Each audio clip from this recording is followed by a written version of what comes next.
Olá pessoal, eu me chamo Érica Carneiro e hoje vamos falar um pouco sobre escalonamentos de processos preemptivos.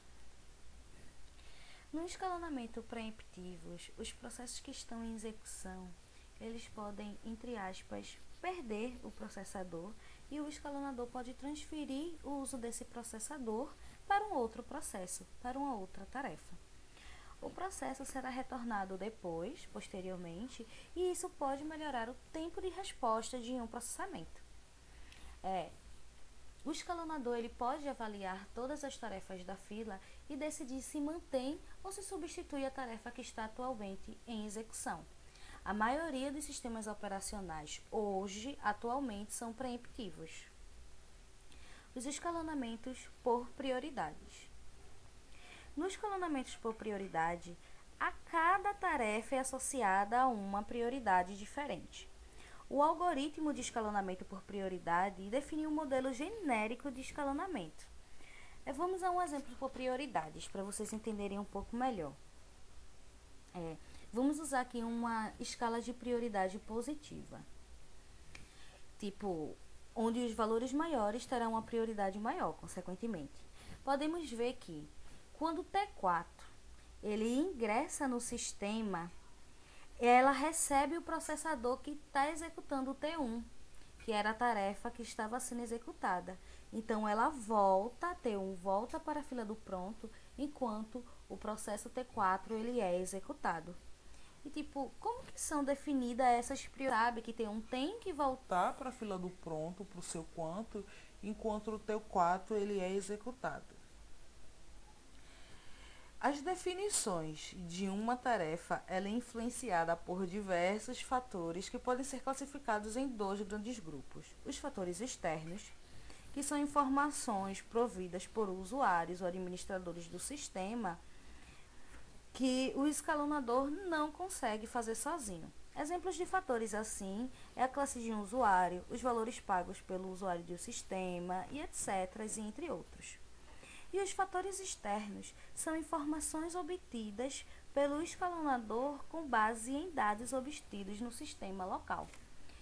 Exemplos disso é o uso de uma memória, a idade de uma tarefa e entre outros.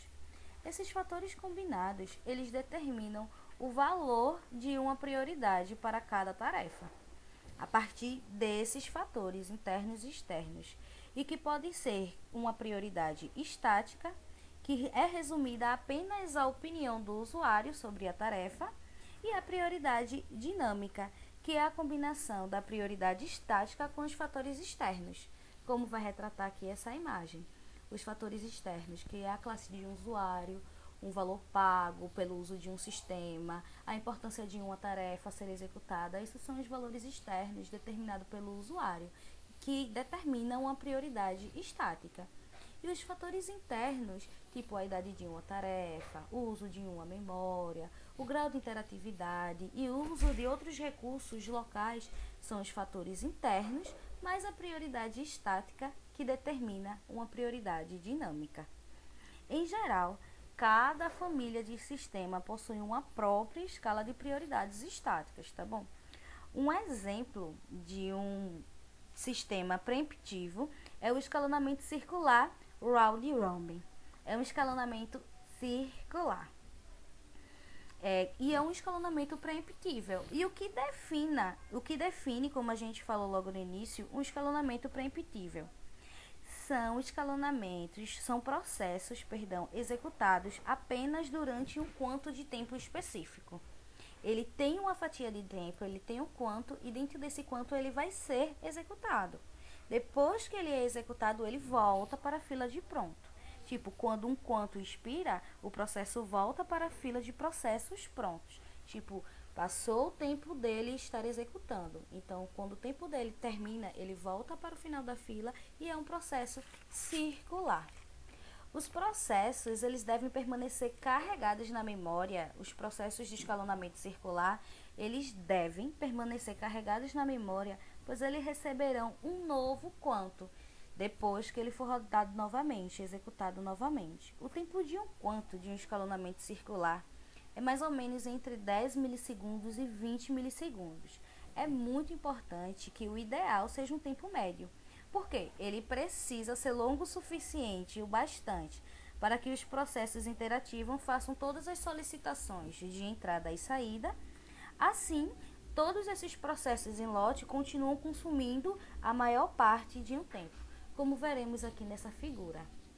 Podemos observar que existem três processos aqui, P1, P2, P3.